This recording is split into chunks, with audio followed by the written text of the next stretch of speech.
famous trumpet man from out Chicago way. He had a boogie style no one else could play. He was the top man at his craft.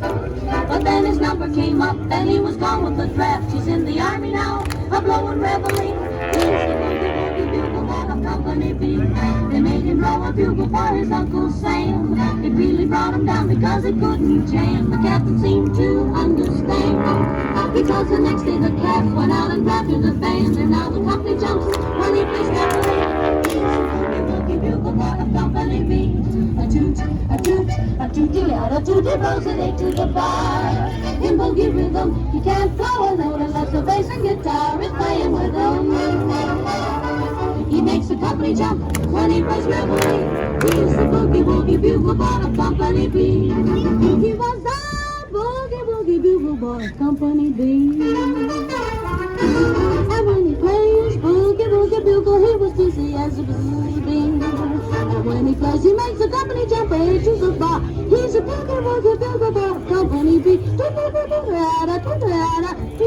He blows it eight to the bar.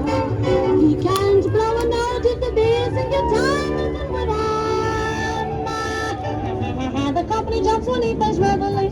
He's a boogie woogie bugle boy of Company B.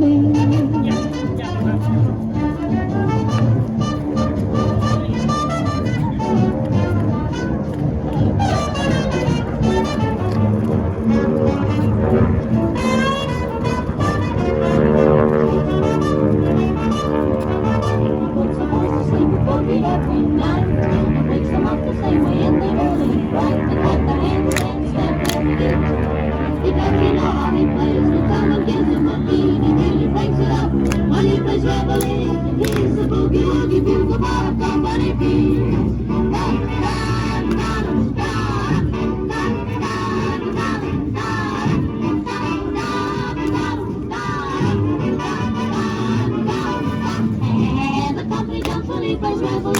He's the boogie woogie bugle boy of Company B.